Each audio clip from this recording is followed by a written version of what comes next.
Hello दोस्तों, स्वागत है आपका आपके अपने यूट्यूब चैनल अजनबी खूब में। तो दोस्तों, आज मैं फिर से लेके आ गया हूँ आपके लिए एक यक्षिणी की कहानी। क्या होता है यक्षिणी का श्राप, आपको इस कहानी में जानने को मिलेगा। तो बिना किसी देरी किए ये कहानी शुरू करते हैं। ये कहानी है एक छोटे गांव नाहगरेट की है।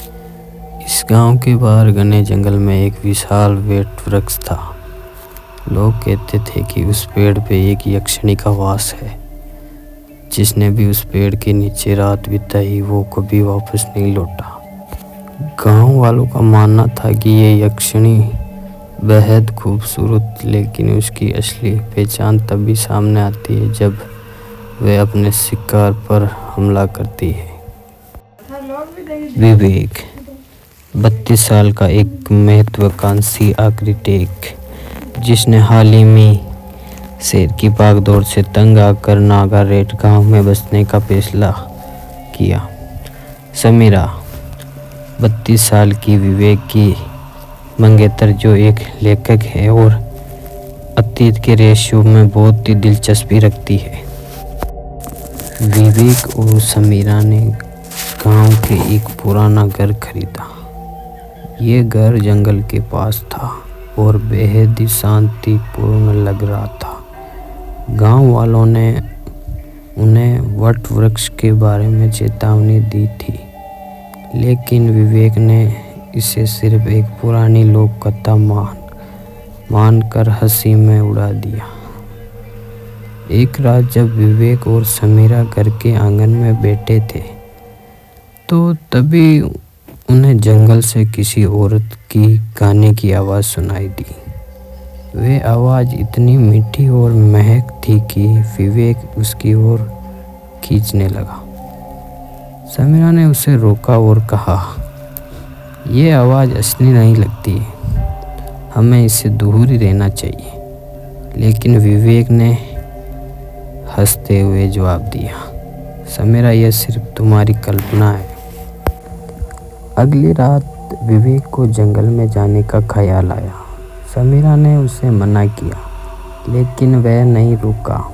जैसे ही वह वट वृक्ष के पास पहुंचा, उसने देखा कि वहां एक बेहद सुंदर औरत खड़ी थी। उसकी आंखें चमक रही थी और उसके बाल घने और लंबे थे।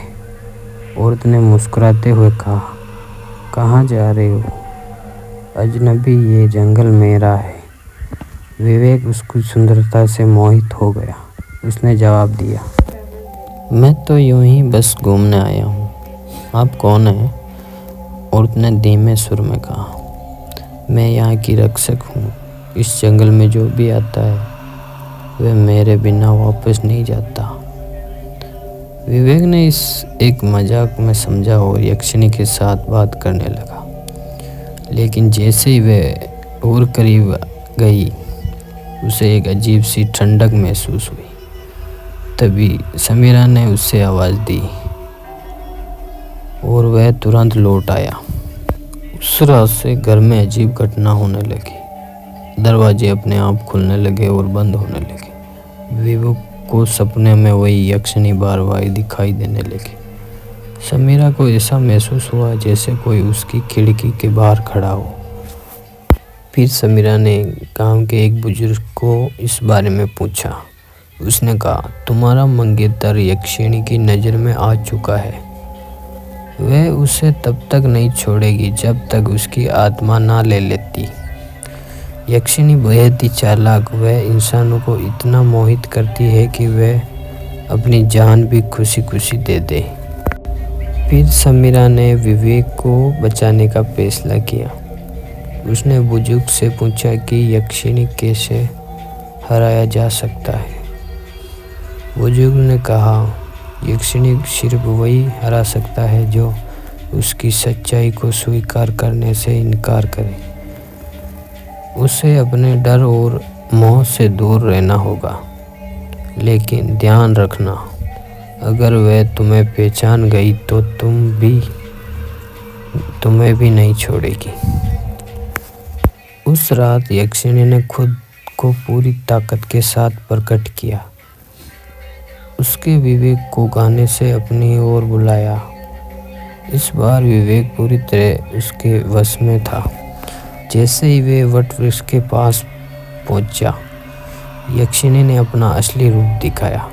उसका चेहरा विकृत हो चुका था, उसकी आंखों से खून टपक रहा था और उसके लंबे नाखून जहर से भरे हुए थे। समीरा वहां पहुंची और उसने विवेक को यक्षिणी से बचाने की कोशिश की।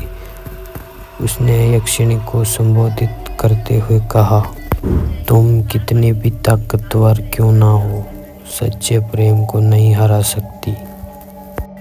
यक्षिणी ने चिल्लाकर जवाब दिया, तुम्हें लगता है तुम प्रेम से मुझे हरा दोगी? ये जंगल मेरा है और मैं इसे कभी नहीं छोड़ूंगी। समीरा ने विवेक को यक्षिणी के प्रभाव से बाहर निकालने के लिए उसकी आंखों में झांका और कहा, तुम्हारा ये श्राप तभी खत्म होगा जब तुम खुद को माफ करोगी। ये सुनते ही यक्षिणी रोने लगी। उसने कहा, वे इसी वट वृक्ष के नीचे एक धोखेबाज प्रेमी के कारण मरी थी। अब वे किसी और को भी प्रेम में धोखा देने नहीं देती। समीरा ने यक्षिणी को वचन दिया कि वह उसके सच को दुनिया तक पहुंचाएगी। यक्षिणी ने विवेक को छोड़ दिया और धीरे धीरे हवा में विलीन हो गई। लेकिन ये कहानी ख़त्म नहीं होती। वट वृक्ष पर आज भी रात में एक गाना सुनाई देता है।